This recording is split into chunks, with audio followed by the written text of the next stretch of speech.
projects that were funded by conditional grant for the construction of county headquarters.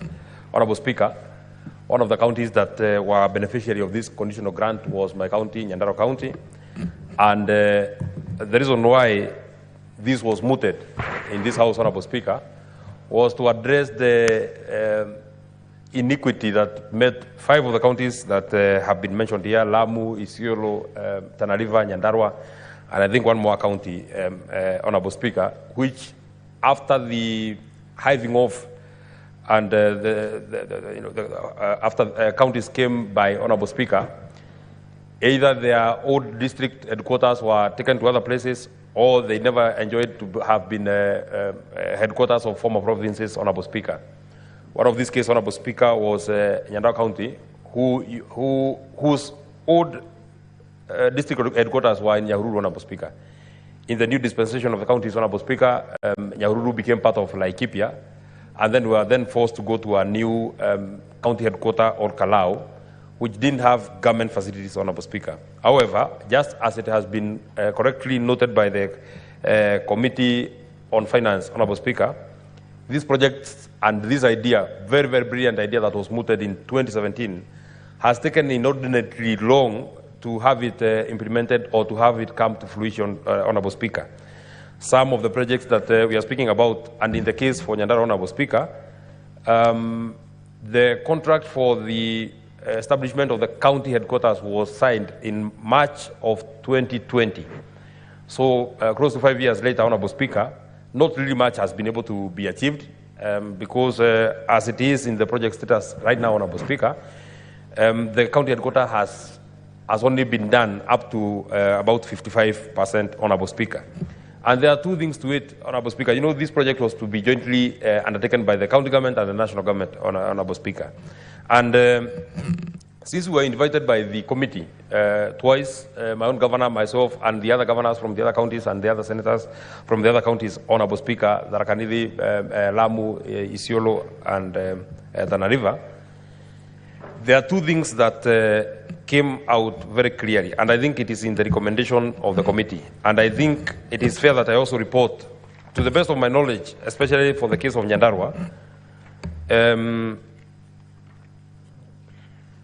in terms of the overall responsibilities of project management, including supervision, monitoring, and payment of contractors, Honorable Speaker, that is a secondary matter. But there was a request by the Council of Governors when they appeared before the committee. There was a request by the governors when they appeared before the committee, the governor for Tharaka-Nithi and the other 5 governors, Honorable Speaker, that they requested that now this project is now transferred to the counties, Honorable Speaker, for 2 things. One, Honorable Speaker, most of these projects had variations that were over 25% that is acceptable in law, Honorable Speaker. The initial cost of the county headquarters for Nyandarua was supposed to be 412 or 427 millions, Honorable Speaker. But after the first certificates were raised, the contractor had raised certificates of about 322 million. Then the new contract was entered into was for about 450 million, Honorable Speaker. So the contract sum went to up to almost twice the amount that was initially supposed to do with this county headquarters, Honorable Speaker. And it is at this point then, Honorable Speaker, we must also speak about standardization, because even though the cost of construction in different places is different, Honorable Speaker, it sometimes becomes very alarming of the reason why a county headquarters in, or a governor's resident in Mandera, Honorable Speaker, should cost 252 million, and a governor's resident in Kericho is costing 60 million. I mean, a governor is a governor, Honorable Speaker. The kind of facility that the governor for Kilifi, the governor for Mombasa, the governor for Nairobi requires is the same kind of facility that the governor for Isiolo also requires to run, Honorable Speaker. There was a request, and there is a recommendation that I did support, Honorable Speaker, that the intergovernmental arrangements framework for the implementation of the project should be revised to ensure that to ensure expeditious completion of the projects, Honorable Speaker. If this idea first came to the Senate in 2017, Honorable Speaker, we are now 7 years into the implementation of the project. If the projects have only been done 55%, the people are not getting as much utility as they should from getting a county headquarters, Honorable Speaker. I would want to conceptualize it this way, Honorable Speaker, that in the case for Nyandarua, the County Assembly of Nyandarua was conceived after the county headquarters. The County Assembly is now complete, has been in use for the last about 3 years. The County Assembly office block was conceptualized after the County Assembly, after the County Government Headquarters, Honorable Speaker. The County Assembly office block, which is also a very big building in Olokala, Honorable Speaker, is complete, but the County Government Headquarters are still not complete. The land registry in Olokala, Honorable Speaker, was mooted way after the county headquarters. It was launched way after the county headquarters, Honorable Speaker. But as it is now, the land registry in Olokala is complete, but the county government headquarters are not complete, Honorable Speaker. The judiciary in Olokala, Honorable Speaker, I'm happy to inform you that now in Olokala we have a magistrate and we have a high court in Olokala, Honorable Speaker. The building for that particular judiciary building, Honorable Speaker, started way after the county headquarters. But the judiciary is complete, it is in use, but the county headquarters is yet to be in use, Honorable Speaker. So this completion of this county headquarters must be expeditious. And now that this project has been handed over to the county government, especially in the case of Nyandarua, because I saw the governor with the PS for Treasury and the team from the Treasury, Honorable Speaker, midwifing the handover from the national government to the county government. I now want to wish that now this matter becomes now a matter of the past. If there are monies that remains, because out of the monies that we are supposed to get from the national government in the 2022-2023 budget, only about 800 million had been released out of the money that the national government had committed of 1.8 billion, Honorable Speaker. I am not so certain how much was able to be absorbed in the 2023-2024 budget, Honorable Speaker. But if there are monies that are remaining in the national government, I think it is high time that we now ensure we send this money. And in this regard, Honorable Speaker, it is for this reason why I feel that even as we deal with the matters that we speak about, cutting our budgets, dealing with matters on austerity, if there are monies that we as a House must really try and protect, are the monies that are supposed to go to devolution, Honorable Speaker. Because even though the finance bill did not see the light of the day, Honorable Speaker, it does not mean that we cannot be able to collect as much as we collected last year. The minimum that we can get is what we got last year. We cannot go lower to what we got last year, Honorable Speaker, in terms of the monies that we are sending to the counties. If anything, Honorable Speaker, even revenues have expanded. The revenues that we are collecting this year are not the same revenues that we collected last year. So if our revenues are expanding, if the budget of the national government is expanding, Honorable Speaker, we must also expand the budget of the counties. You know, Honorable Speaker, we were being told that national government has a big burden, which I actually agree, because we need to absorb JSS teachers, Honorable Speaker. We need to ensure that we take care of our doctors, Honorable Speaker. But we cannot forget that even as we absorb JSS teachers, Honorable Speaker, there is the plight of ECD teachers that are in our counties, Honorable Speaker, who are earning a meager 8,000, Honorable Speaker. If we cannot send enough money to ensure that we help governors so that they can have the ECD teachers put in a very good contract so that they can be able to enjoy the fruits of their labor, Honorable Speaker, we shall have done a disservice to our counties. That I know will be a substantive motion that we shall deliberate on, Honorable Speaker, on the money that we are supposed to send to the counties.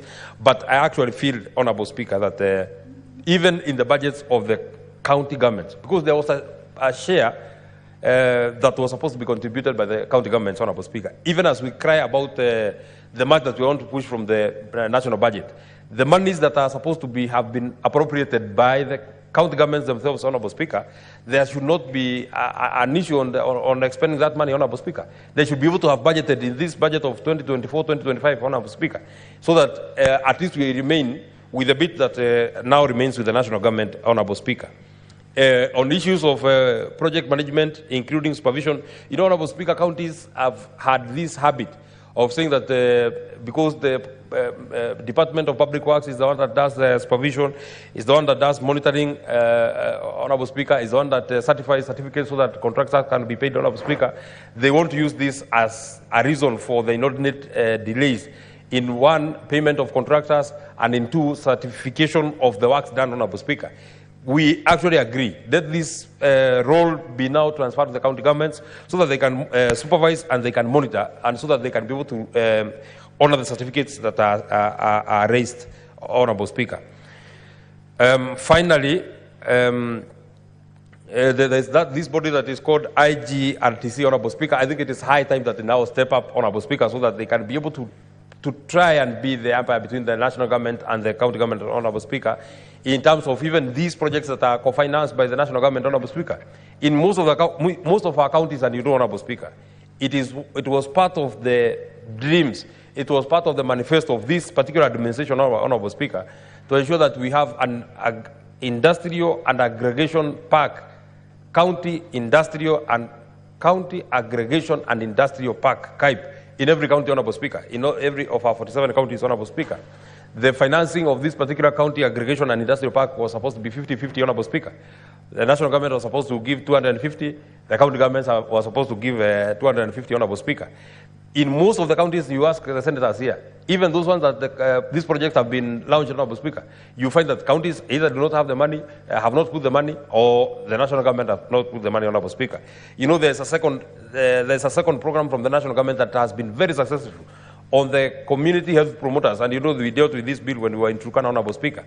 But you find in almost all our counties, as the senators were here who confirm, Honorable Speaker, that the only stipends that the county health promoters have been able to receive are the monies that come from the national government, because the county governments have not been able to put enough money, or they have not been able to match what has been brought by the national government. The county governments have not matched, Honorable Speaker. So I think it is high time that IGRTC, Honorable Speaker, and even the Council of Governors and all these bodies that are between the national government and the county governments, including this Senate, Honorable Speaker, we try and pronounce ourselves, because if the money is there in the national government for the community health promoters, why can't we then follow up to ensure that this money that is coming from the national government, there is the matching money that is in the county government's, Honorable Speaker. I do not intend to say more than that, Honorable Speaker, but I actually feel if we are not able to complete these county headquarters in this financial year of 2024-2025, we shall have done a disservice to our people. Our people will not have gotten the utility that we want to get, Honorable Speaker.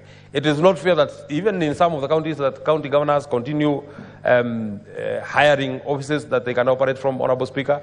I know in the case of Nyandarua, I know there are still offices that are hired from private, Honorable Speaker. We must be able to finish these county headquarters, Honorable Speaker, so that the governors can get places to work from, and so that even our counties can be able to move forward. I support, Honorable Speaker. Senator Mofire. Thank you, Honorable Speaker. I'm one of the counties that are affected by this motion, and I want to sincerely thank Chair Finance, my brother Senator Roba,